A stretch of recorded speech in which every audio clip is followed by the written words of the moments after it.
Good morning.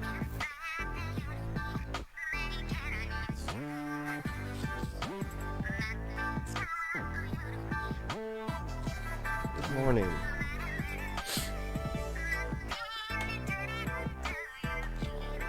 Yes, registration closes in 7 minutes. And I am going to close the sub channel at that same time. In fact, I'll type out the message now.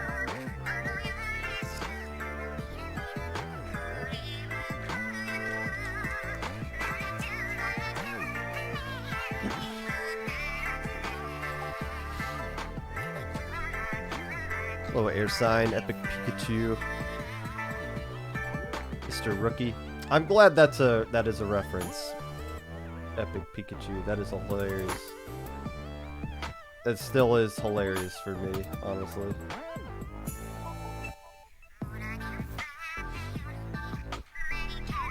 Hey, buddy.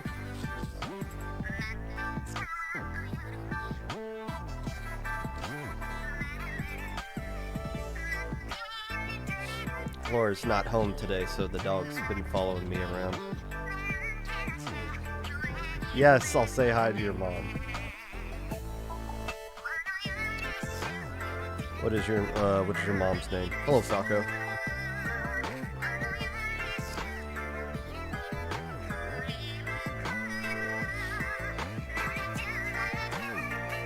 Swear to God, Geekus, if you tell me your mom's name's like Bofa or something.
5 minutes till sub applications and registration closes.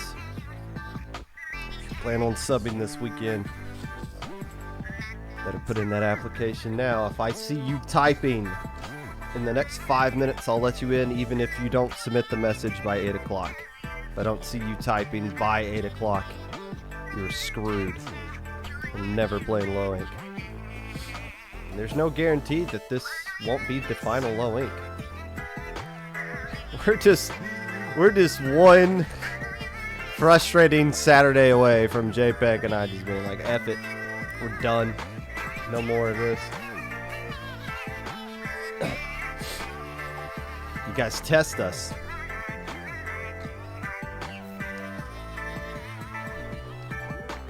We're running out of time.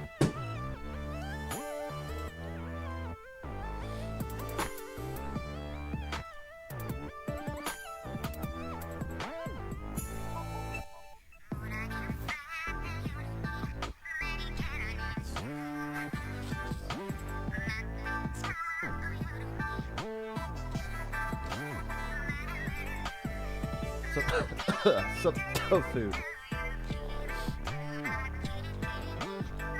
Young Tofi.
2 minutes.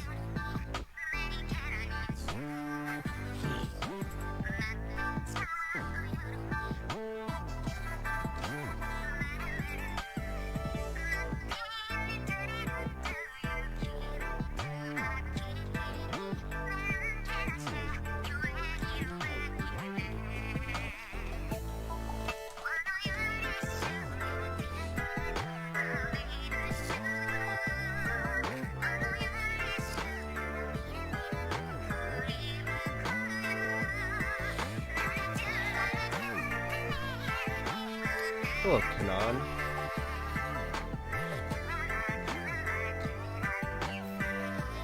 Sorry you couldn't see this live the last couple of months. Maybe you should have dropped out of school or quit your job.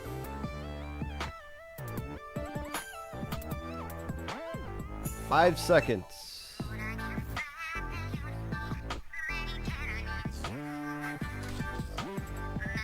Registration is now closed.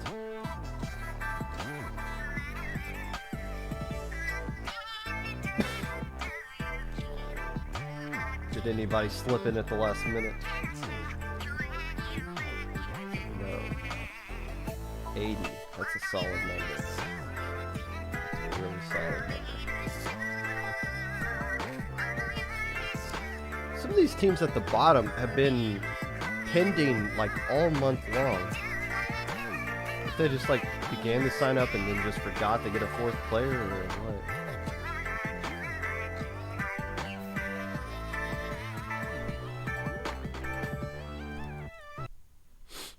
That's enough of that.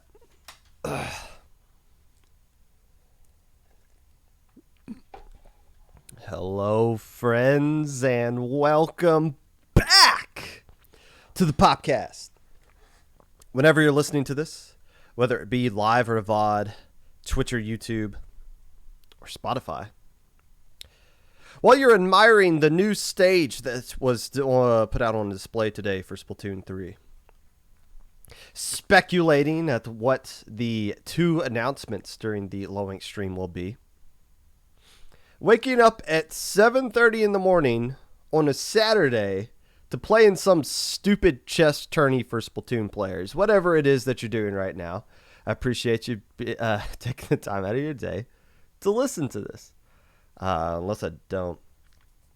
Wow, that was rough. It's been I think it's been 13 days. No, it's been 11 days since the last episode of the podcast. I didn't do one on Monday. I was feeling a little under the weather, as they say. I had my throat has turned into a mucus factory, and speaking for long periods of time was not something I could do. It wasn't COVID. Unless I just really suck at taking those COVID tests and I'm not sticking the thing up my nose far enough, all of those came back negative. I think it was just a straight up normal cold that I have occasionally gotten ever since I was a wee lad. Still kind of getting over it. It's still kind of gone, but there's still like a little nastiness back there. But we're good enough to talk through today's episode anyways, which is good. There was more things to talk about today than there would have been on Monday, considering it would have talked about some silly Launch Point Draft Cup names and Minnow Cup, which didn't have a lot of teams signed up for it. I wonder if that's because just like Pride events that were going on that weekend, if more people were out doing stuff like that than playing Splatoon. Would be surprised. Happy Pride Month and happy Father's Day coming up as well on Championship Sunday here.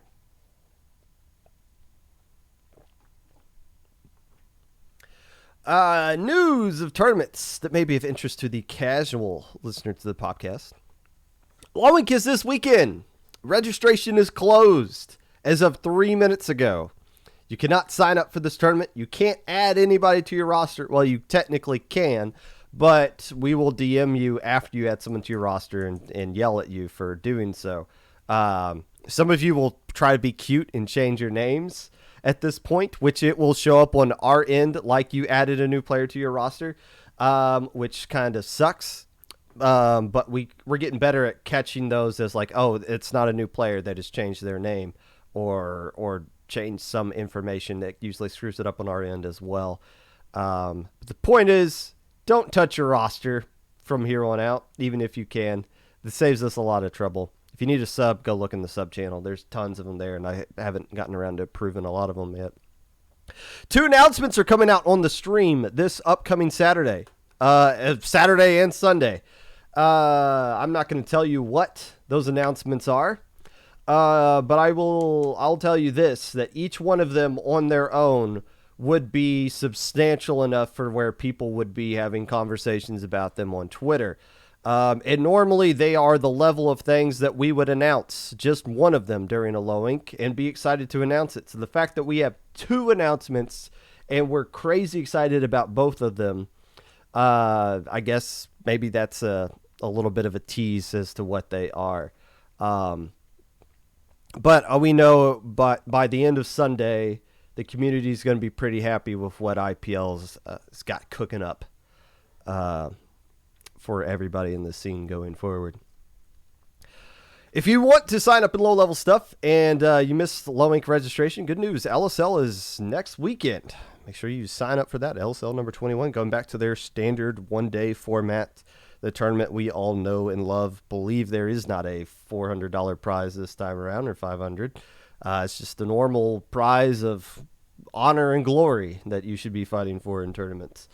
So sign up for LSL if that catches your fancy.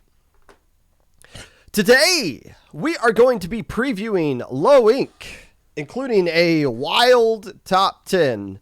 And I bet I have a number 1 team that a lot of other people are putting at number 1, and so be it. We'll explain that and talk our way through it. We got an exciting weekend ahead of us for Low Ink, so a lot to be talking about today on the preview. But first,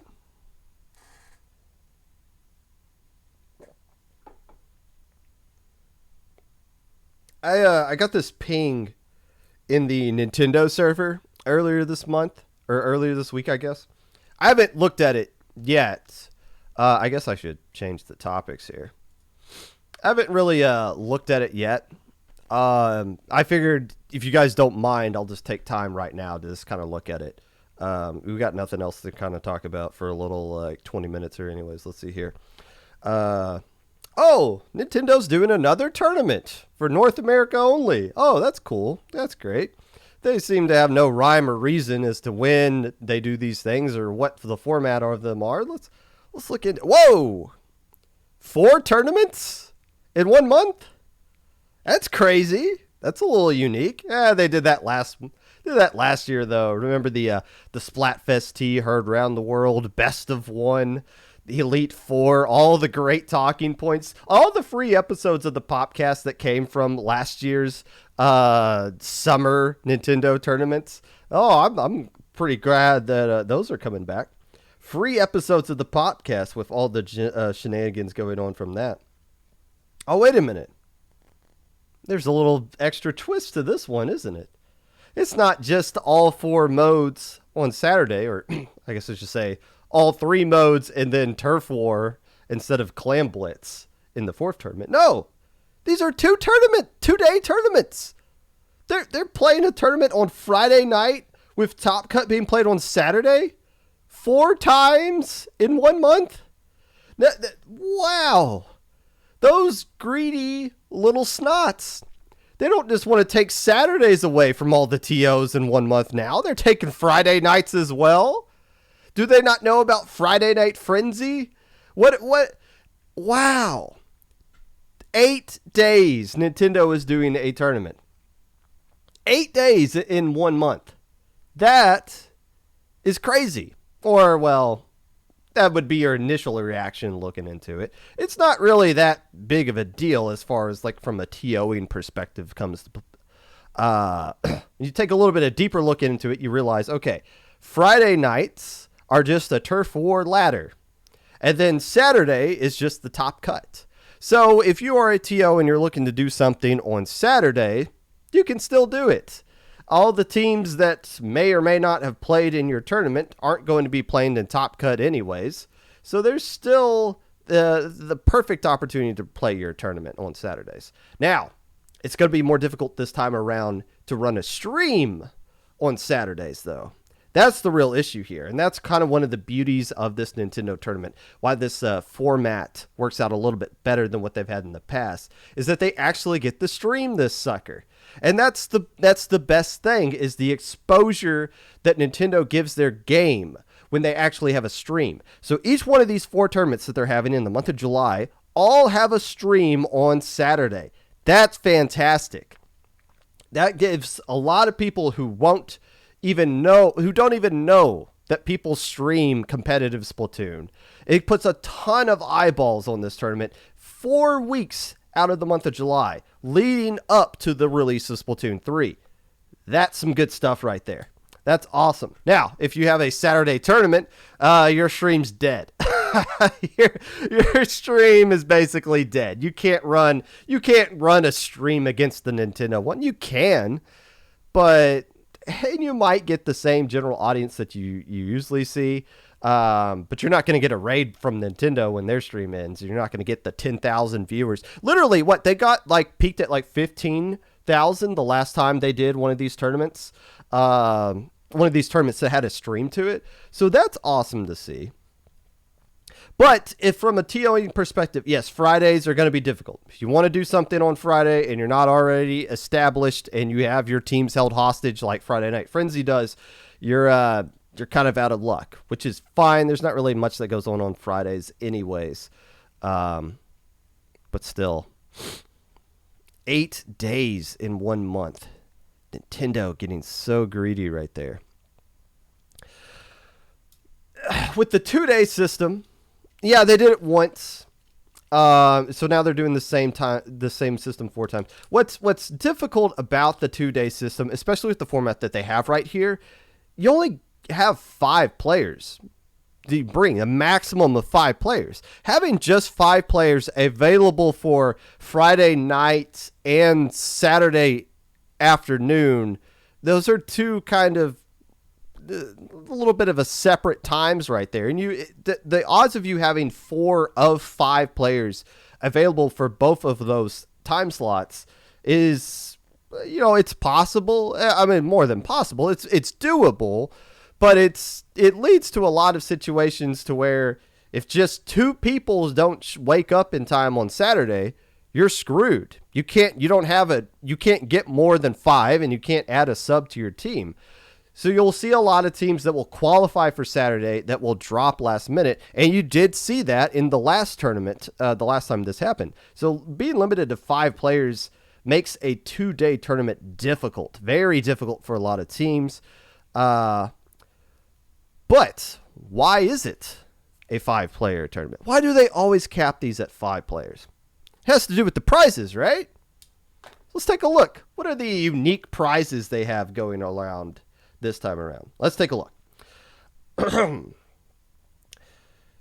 Each event, the grand prize winning team for each event will receive a Splatoon 2 Inkopolis Showdown 2022 trophy, a gaming chair, 10,000 My Nintendo Gold points. Is that $100 basically? That 100 points is $1, right?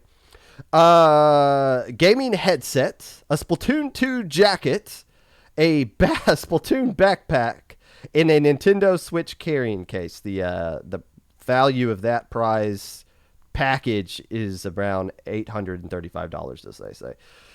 Okay, cool. That's awesome. This is awesome to everybody except for the people who are actually going to win those prizes. If you are Starburst or whatever is left of FT Win, do you really give a flying flip about any of this?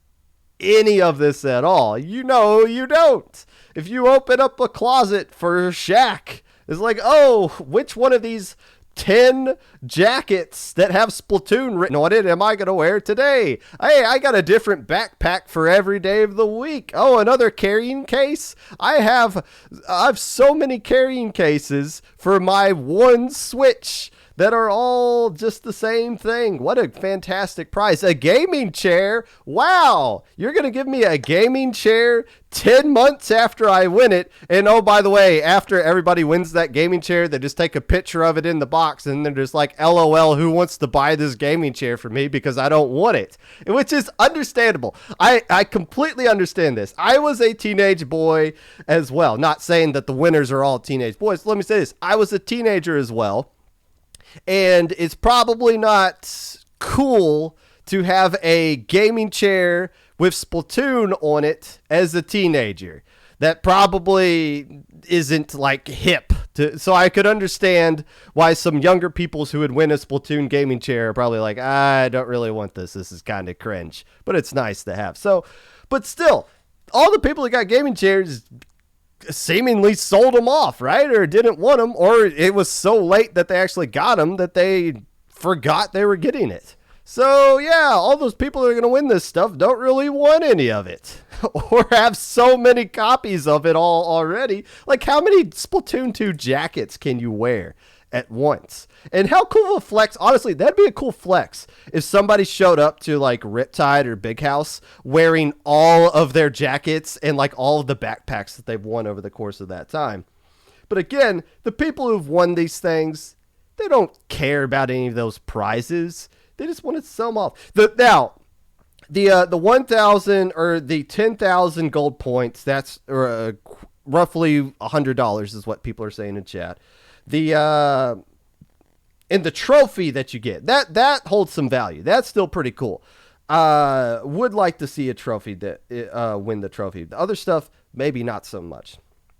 However, despite the prizes being the same exact things that they've already been dished out to all the top level players that have won them over the course of all these tournaments they've been having, there is a secret prize here that is enticing every top level player to still play in this tournament. Or at least we're assuming that there is a secret prize. What is something that we all know heading into this tournament? What do we all know that hasn't been announced yet, but we all know it is going to be announced? There's going to be a Final Four tournament. I'm convinced that whoever that creates these tournaments seemingly just pulls them out of their ass, out of nowhere, doesn't even know that they're going to be doing a Final Four tournament yet because it hasn't popped into their head yet. And we all know it's going to happen. The 4 teams that win all of these tournaments are going to be invited to play in the Final Four. They're going to be told that they need to play in the Final Four tournament that's going to be coming up at some point, right? Like, that's how, remember I had Shaq onto the Popcast at the beginning of the year, and one of the things Shaq said was like, nobody told FT Win that we were playing in a Final Four tournament until we saw the tweet that said, hey, FT Win's playing in this Final Four tournament we just made up. So it's like, what? How did you know we were even available at that time? Or that we even wanted to do this? What if we just said no? That would have made you look weird, right? So, interesting. But we know it's coming. The Final Four tournament. What is the prize for that Final Four tournament going to be? Here is what the speculation is. There was a tournament in Europe, and forgive me, I don't exactly know what the name of that tournament was. This happened right before Splatoon 2 came out and the Switch launched. The teams that won that tournament received an early copy of a Switch and Splatoon 2. Early copies of all that stuff. That's a pretty cool prize. And it doesn't take much picturing or configuring together this puzzle to start to think, well, wait a minute. Splatoon 3 is coming out in September. If there was a Final Four tournament, it would happen at the end of August or at the very beginning of September. What if the prize for this secret tournament that we all know is coming, that they haven't officially announced yet, is an early copy of Splatoon 3? Now, this is not something I have just come up with magically. This is something that legit top-level players, according to my sources, are expecting to happen. they think there will be a tournament with that kind of prize coming forward. And when you kind of connect the dots and think about it yourself, it kind of makes sense that there is a little bit of that kind of speculation going on. So all of a sudden, all these people that are like, I've already won gaming chairs, that are sitting back in their dumpsters, are like, yeah, I'll win another one of those so that I can have an opportunity to win the real prize, which is an early copy of Splatoon 3. And think about it like that. With the Splatoon 3 release date being the first day of Riptide, if you could get a copy of that early and you could grind that game and actually unlock weapons, how much of a huge advantage would you be going into Riptide, knowing that you've already unlocked all the weapons and you're playing against nothing but Quad Jr. the entire time? That is a huge advantage over everybody else, if that is the case. Now, I don't know if that is the actual thing or not. I don't want to sit here and speculate. And first off, I don't have a source. I don't have an uncle at Nintendo, so I can't confirm it. And if I knew for 100% that was the secret prize for the upcoming secret tournament we know is going to happen, I wouldn't say anything on the Popcast, because I don't leak things. That's how you lose the sources that you have, is when you leak them. But there is a legit topic going across the top level players, and they are convinced, or maybe not convinced, but they are at least speculating that this is what's going to happen. So there you go. Whether it's true or not, an incentive has been found for top level to play in this tournament and win the same doggone prizes they've already won, because they think there might be an actual cool prize that nobody in the world could say that they have, which is Splatoon 3 before September the 9th. Well, nobody in the world outside of like whoever gets a review copy, I guess. That is pretty interesting, and that's what we're going to keep an eye on going forward. I guess there's this another thing here. With there's actually 5 weekends in July, but they only go with 4. There's they skipped the middle one, the 15th through the 16th. There's no tournament there. Why did they skip that? Could it be a test fire? No, I don't think it's going to be a test fire. I don't think they skipped that date specifically to test fire. I think it's just the boring answer of, I think they actually just wanted to separate the tournament so they're not all 4 right back to back. It's 2 and then a break and then 2 more. I don't think there's actually going to be a test fire. That's not what they're skipping there. That's what everybody's immediate speculation is. But I'm willing to bet my gaming chair that there will not be a test fire on the 15th or the 16th. I think they're just taking a break, honestly, with that. Sorry if that's a boring answer, but I'm not going to sit here and try to create fake things. I only mentioned the Splatoon 3 possibility prize because that is a lot of what the buzz is going around with the top level with that. The last thing to note with this Nintendo tournament, though, and it's something worth noting every single time Nintendo does a tournament. If you are listening to this and you are in Australia, you're in Europe, you're in South America. I know I have a pretty good South American audience. We stand you guys. If you live in North America, but you live outside of the countries of United States, Canada, and Mexico, everything I just said does not apply to you. It doesn't. You don't get to wonder if you're going to win a secret copy of Splatoon 3 early. You're not going to get the joy of receiving a jersey that doesn't say Star Burst, but oh my God, hilariously says Star Bust. Like they could not have possibly misspelled that in a more hilarious way than Star Bust. Nope, you don't get any of that. Europe had it like 3 years ago. They included Europe, and then they decided, we don't like those guys anymore. Australia, hey, we brought you guys along, but then you got destroyed by GG Boys live on stage, and now we're not going to talk to you ever again. South America, does that even exist? Is Japan aware that South America exists? They have got nothing ever, period. Like, how do they, are they aware that people in South America buy their products? I don't think they do. Why are they constantly dodging everything else except for just North America, or excuse me, except just United States, Canada, and Mexico. If you're in North America outside of those countries, don't you dare think about playing in our tournaments. Don't you dare try to sneak into one of these things. How dare you, Panama, think that just because you're technically in North America that you can play in a North American tournament. So that's worth pointing out, because that is as much as we can enjoy these Nintendo tournaments in the United States, Canada, and Mexico, the rest, it's curious how the rest of the world just consistently gets nothing. Absolutely nothing. And it sucks, quite honestly, because just like everything else Nintendo does with these tournaments that they do, it's always just like, just turn this doggone thing over to K-Bot and Jordan already. Like, whoever is the secret person pulling the strings behind this, stop. Just let K-Bot and Jordan do this full time. And all of a sudden, overnight, this would become a legit esport. Done. That's it. The legit would just become an esport. Done deal. But they don't do that. But here's what I want to say. I'm happy Nintendo's back, and I can appreciate the fact that they're trying.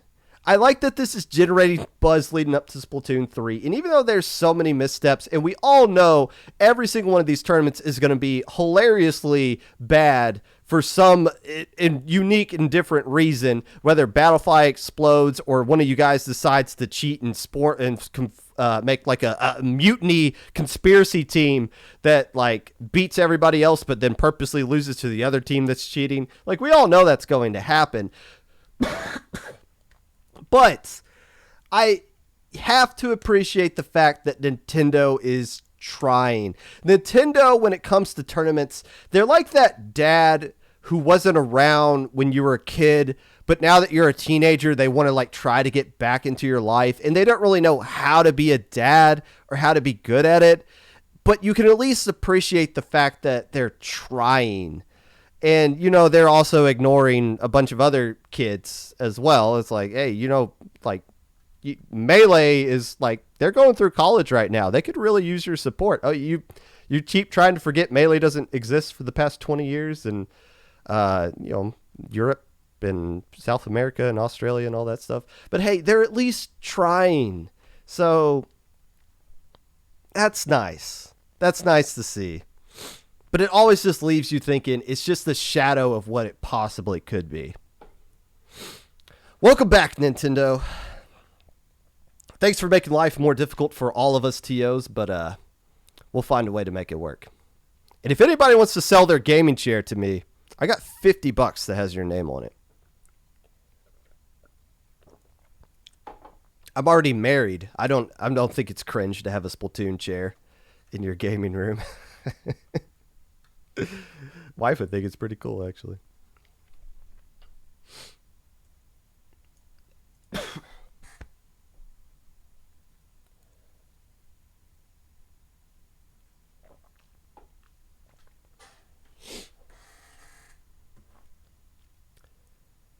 If you win one Nintendo tournament, can you participate in the other one?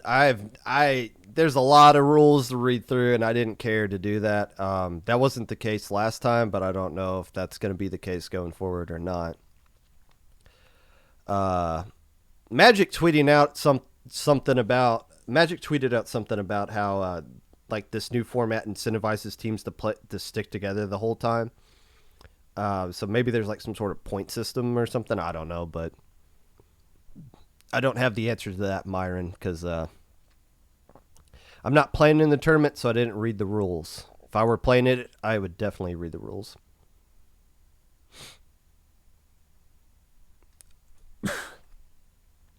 And this is where we wave goodbye to all the top-level players in chat. Thank you for sticking around, but now we're going to talk about the low-level stuff. It's time for the Low Ink preview, baby, as I almost spilled water all over my desk. This tournament, as of now, if we can get an official count here, since registration is now closed, has anybody dropped between now and registration closing? It looks like the answer is no. we have 80 teams registered. And that's a lot. That is a lot. Before, I remember a time when we would easily hit triple digits in low ink. But this 80 teams, this is the most teams we had since January, where I believe we had about 84 teams. So, summer vacation time for, kids have more free time to work around with. And we've had a lot of, I wouldn't say new teams sign up, but a lot of lower level teams sign up in this tournament. This is a very bottom heavy tournament. I've talked about how we do seeding for low ink, loose seeding, how we give all the alpha teams a 1 and the beta teams a 2, gammas a 3, and teams that are like new and don't have anything a 4. And that's how we use the seed round 1, basically. All the 1s get to play 4s, 2s get to play 3s. We're never going to reveal who got a what or anything like that. But as I looked over the sheet, there's not a lot of 1s, and there is a ton of 4s. A ton of 4s this time around, which is awesome. If you wonder why whenever we post the application link to low ink, it's not just the direct link to Battlefy. It's the link to that website that JPEG made. There's a reason why we're constantly pushing that. It's not just so we can get clicks on a website. That's not the point. The point is the website explains right in front of your stupid faces how to work your way through low ink.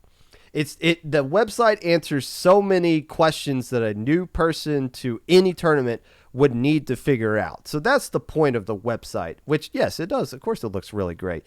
But we know that not just this month, not just next month, but especially when Splatoon 3 comes out, there's going to be a whole mess of people coming into low ink that have no idea what they're doing. So we're trying to indoctrinate people now into this habit of checking the website first and learning how to sign up through the tournament so that you don't go to help desk and be like, what's best of 3? I lost in round 1. Does that mean I'm out of the tournament? It's like, no, did you not read anything that we sent you for that? So yeah, 80 teams, that's a lot for this year. The most since January of this year. Enjoy these tournaments, though. Enjoy these slower ones. Because I'm curious, when Splatoon 3 comes out, especially that first low ink when Splatoon 3 is out, or maybe the second one, what is Splatoon going to be looking like? Like, how many teams are we going to be seeing in those first couple of low inks? It's going to be nuts. So, and I remember those triple-digit low inks. Remember the January low ink of last year where we had 4 Swiss groups? And I think if just 2 more teams stuck around and didn't drop, we would have had a Delta bracket. It would have been we would have mathematically been allowed by our own kind of standards to have a Delta bracket. Like that almost happened a couple of Januaries ago. I wonder if we'll get to those points again. It'll make help desk frustrating. It'll make TOing very frustrating. And those days where it's just me and JPEG kind of laughing at you idiots in VC while the tournament's going on, we're going to need more people for that. So we'll enjoy these smaller low inks for now. But for recently standards, this 80-team low ink as it stands right now, it's a pretty big tournament. For this stage of low ink, this meta that we're in, this is still pretty awesome. So those 80 teams, start talking about a couple of them. Yes, we do. Absolutely. That's why I like the low ink pre-show, is that we get to make fun of people to their face. Like, we're not trying to hide anything. We think you guys are silly, and you need to know about it. Join the low ink pre-show. 11:30 Eastern time.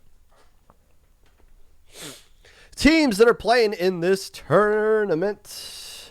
Let's give a shout out to the very last teams that signed up. Literally to the last minute to sign up. Sunset. I don't know that. I haven't looked at like their verification or anything like that. I feel like Sunset's an actual team that has played before, so those guys shouldn't be too bad. The other team that signed up literally the last minute goes out to Squid Kids, and I did quickly verify them during the pre-show of this podcast. And it turns out they're an NA team, so they're going to be fine. An NA open team. Another one of the many NA Open teams that we verified that only had NA Open experience on their resume. That's another good thing about Nintendo. Nintendo helps out Low Inc a lot. They help foster a lot of new teams into this tournament. Told you I had a cold. We're getting over it, though. And a lot of these teams that are signed up for this month's Low Inc have only played in NA Open tournaments. They don't I think literally Feeders is the best team to come from the NA Open, as part of them did win Low Inc this year. But it's good to see a bunch of new blood be brought in by the Nintendo tournaments. Outcast Ninjas are back. That's right. It seems like every 3 months or so they rear their heads back up, and it has been enough time. They spent enough time away from Low Inc that they're allowed to come back yet again. And I always point out how old they are because it's true. How good are they going to do? I don't know. I'm penciling them in for beta for now, and I feel like that would be consistently accurate for them to finish around that spot. Lydian, Lydian. I thought this was a brand new team when I first looked at them. It's made up of some former Power Inc. players. Squirrel, I believe, like 4D Squirrel, Aeon. And I thought this was their first time playing. I was like, oh, this team's going to do really well. They're going to make Alpha Bracket. When I looked at their roster, though, this same exact team played in Low Inc back in February and went 2-4. So I'm curious. That roster's better than 2-4. So I don't know how good they're actually going to be, but I would just looking at the roster alone, it seems like an Alpha Bracket team. Maybe they just had a bad Saturday, or just had like some subs or something like that. But I wouldn't be surprised if Lydian did a lot better than 2-4 this time around. Let's take a look at our old Splat-A-Lot friends as they've moseyed their way back into this tournament. This time around, we have Splat-A-Lot A, F, and J. So what happened to B, C, D, and E? And I guess H. I'm pretty sure there is a Splat-A-Lot H. Where are all those guys at? They're just not here for whatever reason. All right, fine. I wonder. I think the order. It's the order the teams were created, but I'm pretty sure like the alphabetical order is a little bit better than the team below it. Like C is better than D. A is by far the best Splat-A-Lot team. It's J and F. Since F and J are in this one, can we find a way for J to beat F? Is that possible? Can we put those two teams on stream? I mean, Low Inc scripted anyways. Maybe we can script a way for them to play each other on stream. That'd be awesome. Taste the Rainbow. No, this is not Skittles. I thought this was Skittles when I first saw it because there is a brand new team formed named Skittles that has Kipu on it, my fellow Hydra, my Hydra buddy, Hydra rival. But this is not Taste the Rainbow. Taste the Rainbow is a completely different team that somehow has the name Skittles on there. Would the Skittles actually care, like the actual company Skittles, do they care that we use their logo for a team on here? I actually wonder. Somebody get Skittles on the line, see what they think about that. Choking Hazard. Why do we let you guys come up with names for yourselves? Honestly, we just need to start naming you guys. Choking Hazard. All right. It seems to be basically OK Woomer, the Gamma Bracket monsters themselves, who seem to always make Gamma Bracket and always do really well in it. I see you, OK Woomer, and I liked it better than Choking Hazard.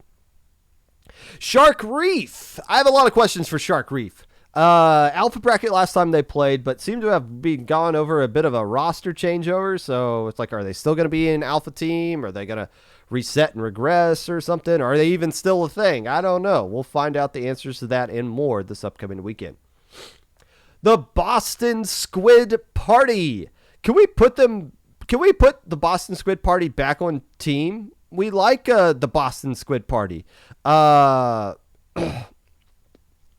Big fans. A lot of people are fan favorites of the Boston Squid Party. Maybe their logo. But hey, we put them on stream a couple of months ago. I feel like the statutes of limitations, we can put them back on now.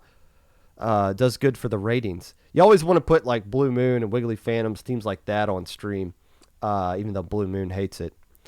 Miss Popgun says it was the Slosher Kipu, not the Hydra Kipu. Well, maybe I don't like Skittles anymore then. What has the Hydra Kipu been up to lately? I've seen that person posting Twitter clips. I think somebody said something negative about Hydra, and the Kipu's just been on a vendetta about it forever. Huh. Based bars. This is PAL, the Purdue Air Launchers. I don't know why they changed their name. Maybe we'll get some more information on why they did that. But Base Bars is playing in this one. Basically, I think it is the same exact roster as the Purdue Air Launcher. Are they still associated with Purdue anymore? Did some of those players graduate? I didn't catch that announcement if it did. We'll look more into that, but I did just want to point that out. Watercolor Junior. This is a, we talked about him. Their captain is a high ink player in Jim, who's going to be commentating for us again in this upcoming low ink. But Watercolor Junior made Gamma last time. These guys are beta or better. I'm convinced that they are beta or better. They beat the Popcast enjoyers at Low Tide City. Of course, that's got to be a beta or better-ish team, right? So Watercolor, Gamma last time. I think that now that they know how low ink works, and we got that one of them a captain's role this time around, and they're adapted to the low ink ways of life, that the second time around they're going to make beta bracketer even better. Jelly from the block.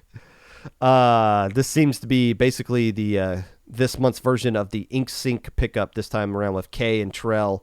So no Gigas or Jimmy, but they do have Code and Karma, which reminds me of what happened to CIA, literally the oldest team to play in low ink aside from Day Old Sushi. The oldest team ever to win Little Squid League. I guess CIA is not a thing anymore, but Code and I don't think Karma was on CIA, but that was definitely where Code is from. We'll keep an eye on Jelly from the block. They're not a top 10 team this time around because Gigas and Jimmy are not here, but there's still some top 10 caliber potential here. Potentially honorable mention. Coco Woomy. They signed up for their first time that they played in this tournament since February. My wife and I just like saying the name Coco Woomy. We do. It's a fun name to say. Every now and then we'll just say random team names, and Coco Woomy is one of our favorite team names to just randomly say. And I forgot who Coco Woomy was, so I'm glad they signed up. They made Gamma Bracket back in February. Coco Woomy. I can't even read my own handwriting. That's how bad this is. What is the name of this team? Morb Heads. What the heck is a Morb Head? I have no idea. But this seems to be a bunch of old/former Intimidation Factor players. In a tournament like this, I'm going to be referencing this a lot in the top 10. This is a very wide open tournament. In my opinion, there is no favorite like there was last month, and there's not a lot of top heavy teams like we have seen in months past. This is the month where you see somebody you've never heard of really pop off.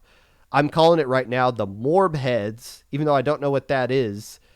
The roster is strong, and I think this will be the team that pops off that a lot of people are going to be like, oh, who's this Morb Head team? I got to find out more about them because they just kicked my butt.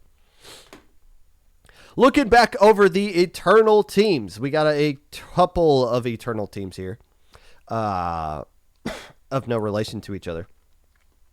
Eternal Frost is the team that is the most intriguing to me this month.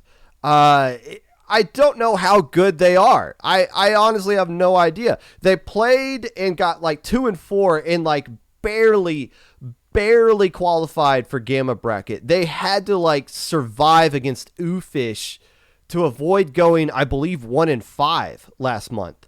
But that was because they didn't have their full roster. It was just more of like a pickup group at some point because they had like 2 subs that they had to throw together just to get through Saturday. But they had their original roster on Sunday and just turned Gamma Bracket into the Eternal Frost Invitational, just smoking everybody, just 3-0ing kids left and right. Goodbye. We're not supposed to be here. We're going to win. How good are they actually, though? I mean, with their full roster, we've only seen them play Gamma teams.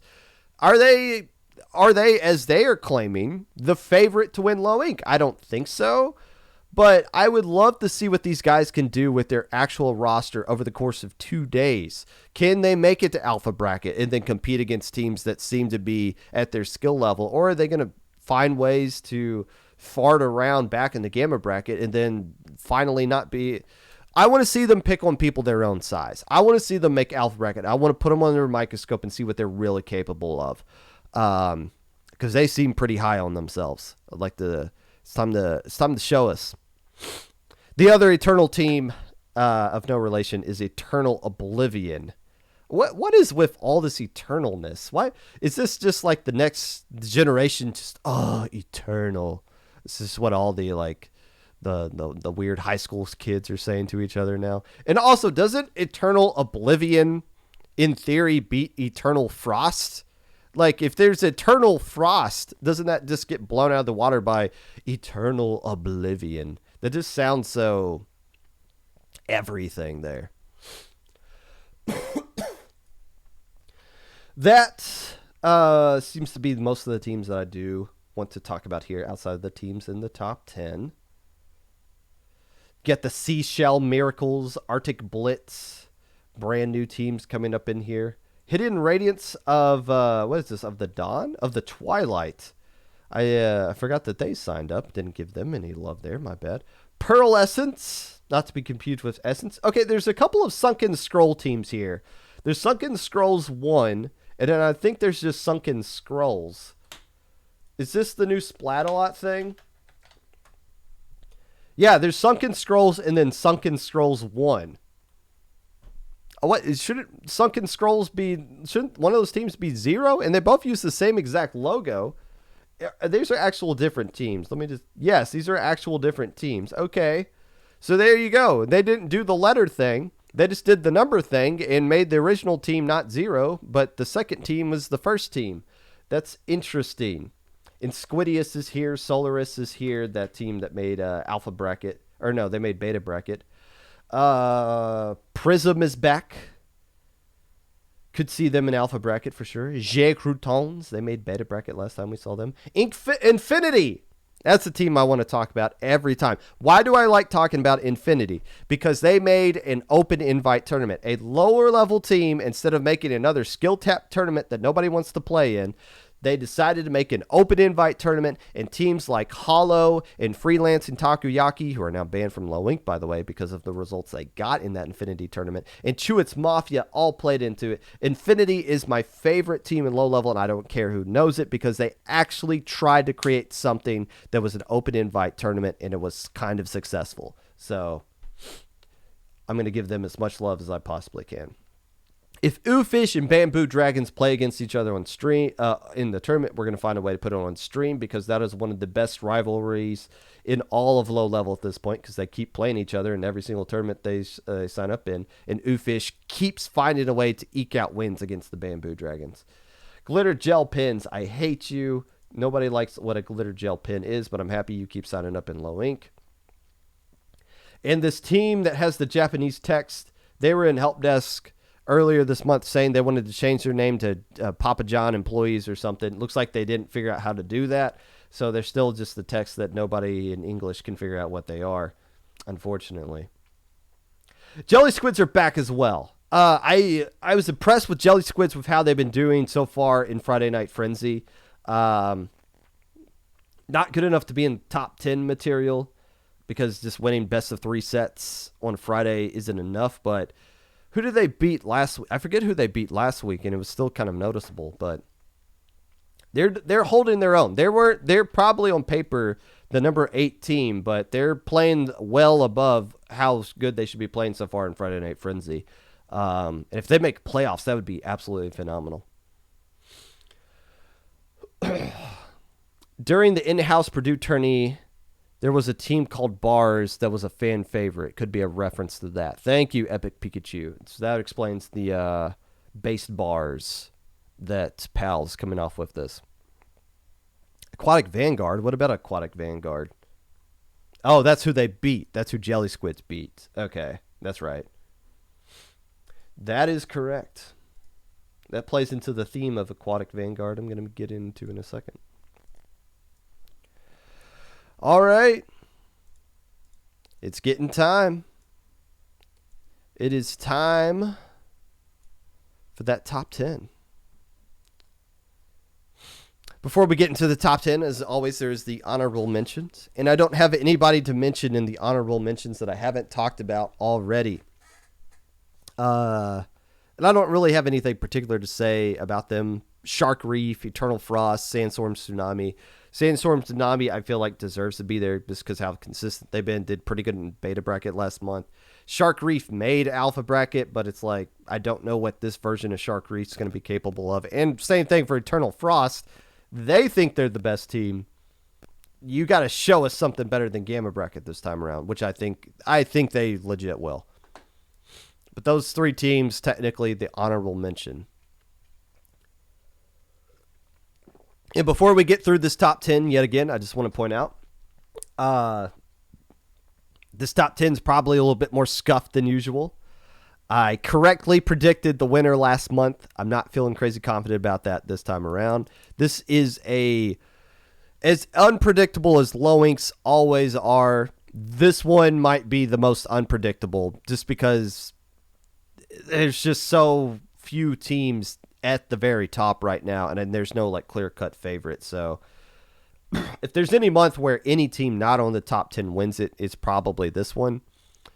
But I'll read through my top 10, and then let you guys be the judge. Number 10. Acropora hasn't been doing too hot in alpha bracket as of late, but who cares? The most important thing is that they've been making alpha bracket. 3 months in a row now, they have qualified for the big boy bracket, finishing as high as 7th place. Now, I'll be referencing this kind of fact a lot, but the truth to this is, because I feel like this low ink is so wide open, it leaves room for a consistent team like Acropora to have their best month that they personally have ever had.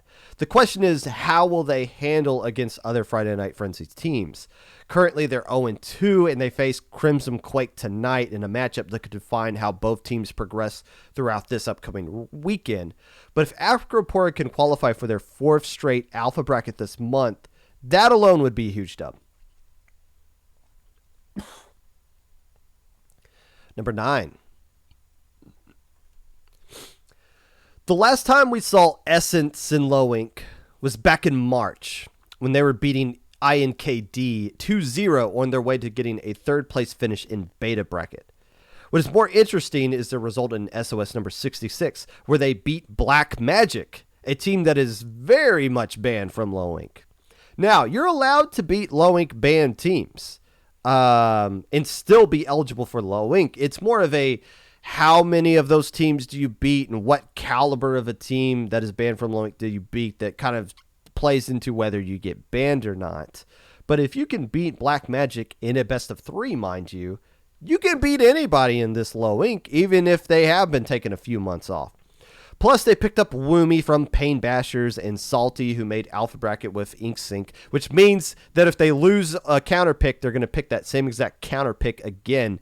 And somehow it's actually going to work out for them like it did last time we saw Salty picking Tower Control Art Academy twice in a row back when they played with Ink Sync.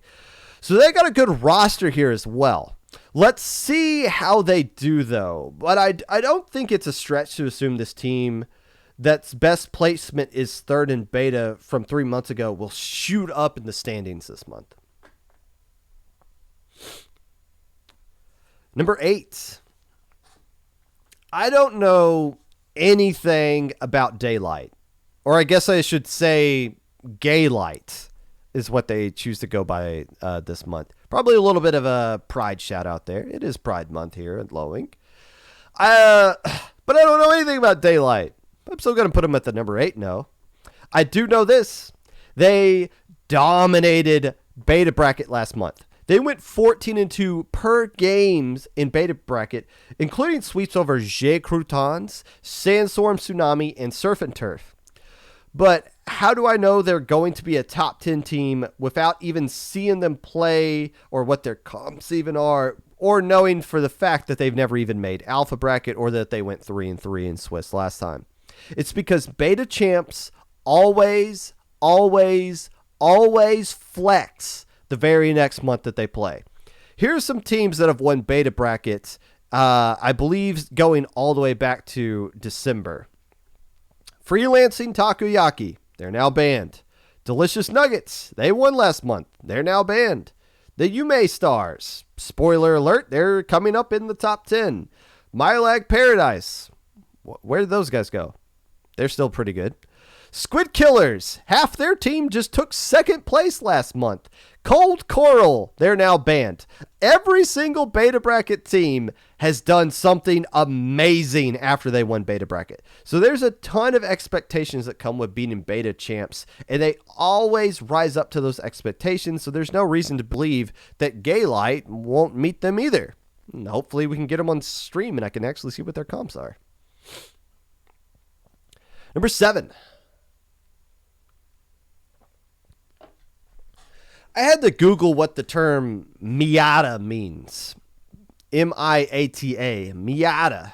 And apparently it's a car, a fast, flashy Mazda car, a Mazda Miata, which is appropriate for how quickly I'm putting this team into my top 10 for this low ink, considering that they are a fast car team that they are. You got players from Up the Ante, Revamp, which was an alpha bracket team back in April, and Heaven's Infinity. The player left that team before they started getting results that would warrant Heaven's Moonlight being banned from low ink going forward. Miata is also a fun word to say, which is usually bad news. That means I'll just say that team name around the house for no reason and annoy my wife with it, which is a fun thing about being married.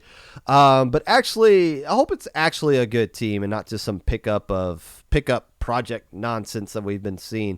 But I expect them to have a good weekend just off of their players' individual history. When you got things like Up the Ante, Heaven's Infinity, and Revamp as part of your team's DNA, those are good things to have in this team's first ever attempt into lowing.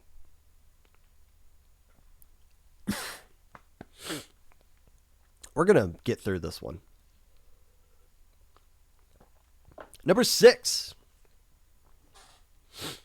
No team suffers from a bigger episode of identity crisis than Aquatic Vanguard. It's a total roll of the dice of where they're going to land. They bounce from alpha bracket back to gamma bracket to third overall in alpha bracket to back to beta bracket. Obviously, there's some consistency issues here.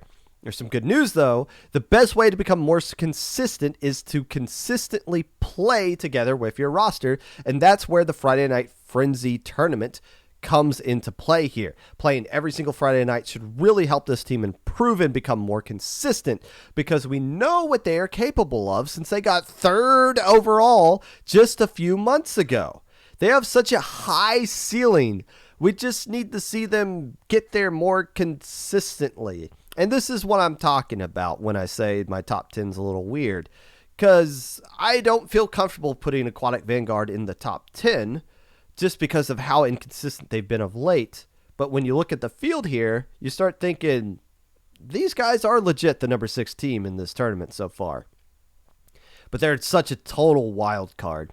It's still a team I wouldn't want to play during the Swiss stage because you don't know what version of that monster is going to be showing up that day. Number 5. As is tradition, a pickup team has made the top 10 list. This month's pickup darlings goes by the name of Not Armor Players. Bold of them to go into a tournament loaded with strong Charger players and not bring any armor with them, but I think they're going to be fine anyways. This team is a hodgepodge of last month's alpha bracket players, representing subs only, who finished third, Acropora, the Inked Killers, not Inked or Squid Killers, but the team that finished in second place, Inked Killers, and Pick Me Up Before You Go. So all these players on this new pickup team made alpha bracket last month. And again, without a lot of top heavy teams, as we've seen in months past, that opens up the path to grands for a pickup team makes it a lot easier. And a lot of these players are used to being deep into these tournaments in low ink anyways. So not armor players is a solid pick to finish into the top 5 of this tournament. Number 4.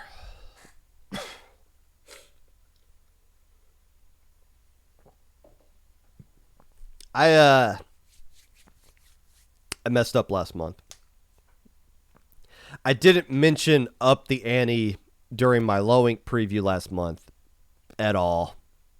I didn't even mention them in like honorable mentions, just teams I randomly want to talk about, top 10, nothing. The words up the ante did not escape my mouth at all last month. And boy howdy, they made me pay for it. They crushed Swiss Stage, going 5-1 in Group B, taking second place in that group overall, only second to the Delicious Nuggets. Ended up getting 9th in Alpha Bracket. These guys had a really good low ink for a team that didn't even finish on the podium. Now, they're not up the ante this month. It's Squup the Squanny. In fact, they unregistered from Up the Ante so that they could change their name and all of their IGNs to something Squa related. So it's Squup the Squanny this time around. Okay. I hope I don't commentate you guys. I don't know what that means, but so be it. I won't forget these guys again, which is silly considered when you consider that my team scrimmed against them like a few weeks ago before that low ink happened as well. And to be fair, I did miss INKD the month that they went 6-0 in Swiss. So maybe there is a little bit of benefit when I don't mention you at all. Or maybe some teams do put, Popgun didn't mention us. I'm going to put that chip on my shoulder and start popping off. Maybe there is a little bit to that. So maybe they're cursed by being put here. But whatever they call themselves, Squup the Squanny is the real deal in our legit number 4 team this month.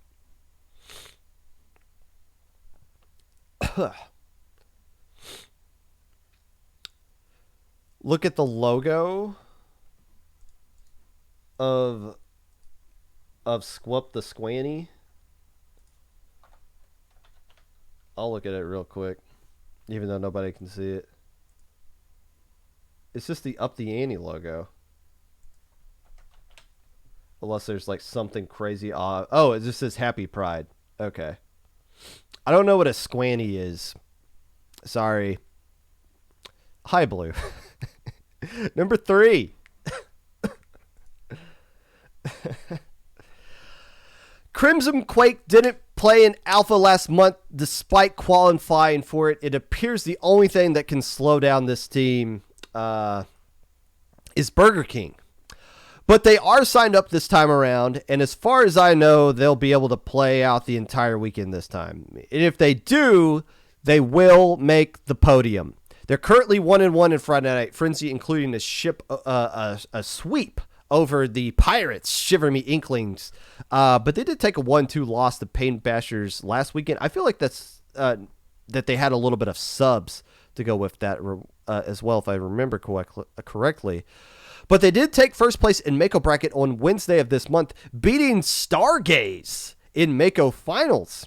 These guys are coming into a low ink with a lot of momentum like they were a few months ago after they won that USC tourney. If they can get their whole usual roster for the whole weekend, look out.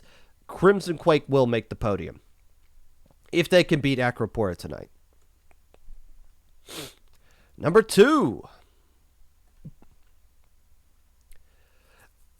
Where is it safe to put Inked on this list? INKD. The last time they played in low ink as a team was March when they got 4th place in beta bracket. But half of their team made up that Inked Killers team that took 2nd place last month.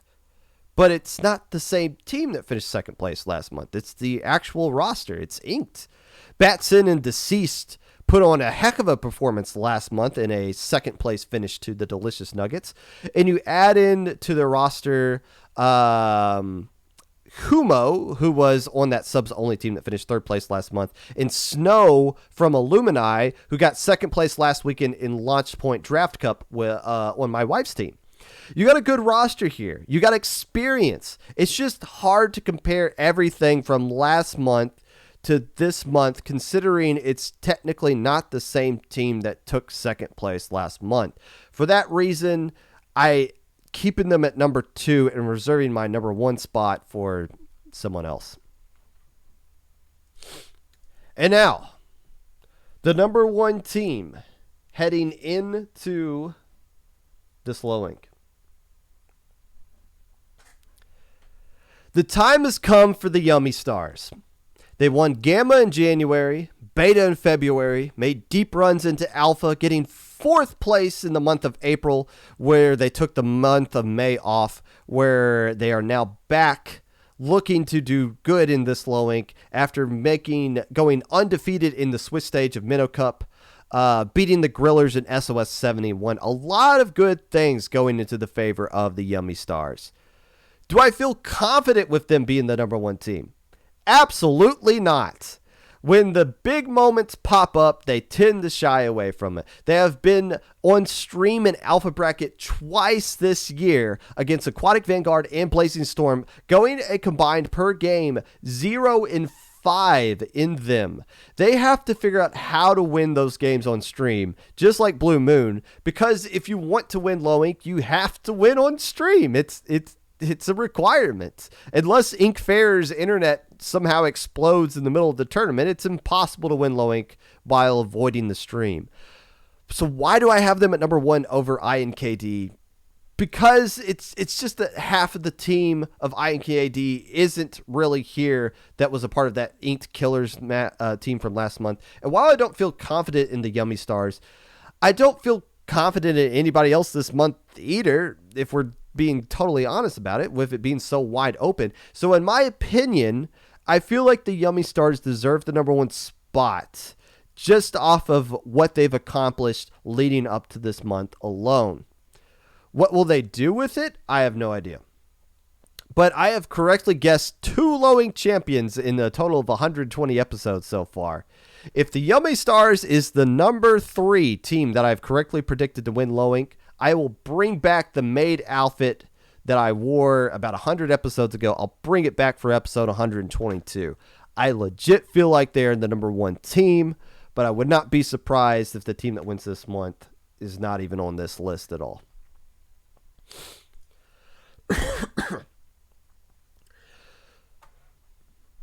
Delta's really excited about that. Now, if you are up the ante, or INKD, or any other team, mauled gun, made gun, let's go. Yeah, well, don't hold your breath. If you do not like where I put you on this list, if I didn't put you on this list at all, if I didn't talk about you at all, prove me wrong. It only takes 2 days to prove me wrong. I always list out the things I got wrong on the first episode back from Low Ink Recaps on the Popcast. Episode 122, I offer apologies for everything I got wrong. So prove me wrong. You guys do it all the time, except for last month. I got delicious nuggets right. Until then, though, oh gosh, my voice isn't going to make it through. If you'd like to be a part of the podcast in any way, feel free to reach out in my socials below. Twitter at Mr_Popgun, Discord Popgun, hashtag 5882, YouTube at 25Popgun, Twitch at Popgun25, Anchor.fm/Popgun, TikTok at Mr_Popgun. We are going to raid the Splatoon tourney. It is time for Friday Night Frenzy. It's starting right now. A lot of the teams I just mentioned, you're going to see play live in action tonight in a highly contested Friday Night Frenzy. Splatoon tourney is the name of that. Enjoy Friday Night Frenzy. We will see you guys tomorrow for Low Ink stream, and I will see you guys back on my stream on Monday for a Low Ink recap. Unless we don't.